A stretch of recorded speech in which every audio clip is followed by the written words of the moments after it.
जितना खूबसूरत चेहरा उतना ही शातिर दिमाग, लेकिन उसने इस दिमाग का इस्तेमाल सिर्फ जुर्म की दुनिया में किया। पहले एक डॉन फिर दूसरे के साथ मिलकर वो जुर्म की दुनिया में आगे बढ़ती चली गई। ये कहानी है राजस्थान की रहने वाली अनुराधा चौधरी की, जिसे लोग लेडी डॉन या फिर रिवॉल्वर रानी के नाम से जानते हैं, जो राजस्थान के बड़े गैंगस्टर में से एक मानी जाती है। देश के सबसे बड़े गैंग लॉरेंस बिश्नोई गैंग से उसका सीधा संबंध है। तो आज के इस वीडियो में हम आपको लेडी डॉन मैडम मिंज उर्फ रिवॉल्वर रानी की कहानी बताएंगे। राजस्थान के सीकर जिले में अनुराधा चौधरी का जन्म हुआ। मां की काफी जल्दी मौत हो गई। पिता ने ही बेटी को पाल पोस कर बड़ा किया। पिता शिक्षक थे तो बेटी को पढ़ाया लिखाया। वो चाहते थे कि बेटी पढ़ लिख कर काबिल बने। अनुराधा भी बचपन से पढ़ने लिखने में काफी तेज थी। राजस्थान की एक यूनिवर्सिटी से बीटेक किया और इंजीनियर बन गए। लेकिन कॉलेज में पढ़ाई के दौरान अनुराधा को एक लड़के दीपक मिंज से प्यार हो गया। दीपक भी अनुराधा के साथ पढ़ाई कर रहा था। पिता शादी के खिलाफ थे, लेकिन अनुराधा ने कॉलेज पूरा होते ही परिवार के खिलाफ जाकर दीपक मिंज से शादी कर ली। ये अनुराधा की पहली बगावत थी। परिवार से रिश्ता टूट गया।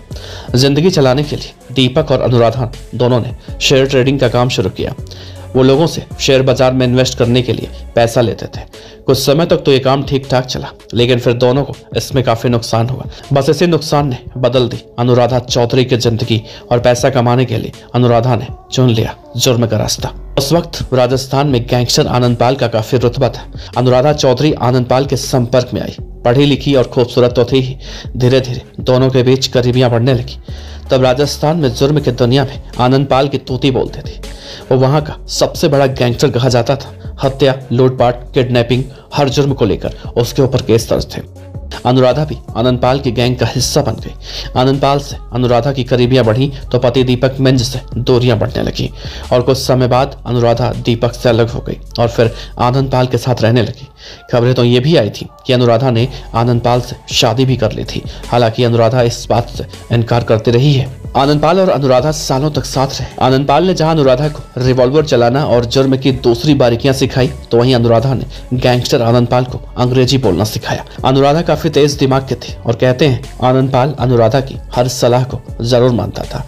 साल 2017 में आनंदपाल एक पुलिस एनकाउंटर में मारा गया। उस वक्त अनुराधा जेल में 2 साल की सजा काट रही थी। जेल से बाहर आई तो आनंदपाल के गैंग की कमान संभाल ली, और अब पूरा गैंग अनुराधा के हाथ में है।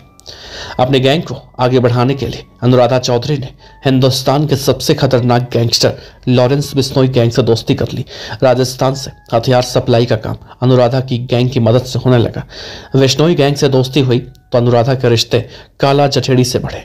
काला जठेड़ी बिश्नोई गैंग के लिए काम करता है। पाकिस्तान से हथियार सप्लाई का काम काला जठेड़ी देखता है। अनुराधा और काला जठेड़ी एक साथ रहने लगे, यहाँ तक कि दोनों ने मंदिर में शादी भी की। दोनों देश के अलग अलग हिस्सों में नाम बदलकर उसके बाद रहने लगे। लेकिन साल 2021 में पुलिस ने इन दोनों को उत्तर प्रदेश के सहारनपुर से उस वक्त गिरफ्तार किया जब सुशील कुमार पहलवान को गैंगस्टर काला जठेड़ी ने जान से मारने की धमकी दी थी। तब से लेकर आज तक काला जठेड़ी और उसकी गर्लफ्रेंड अनुराधा चौधरी जेल की सलाखों के पीछे है।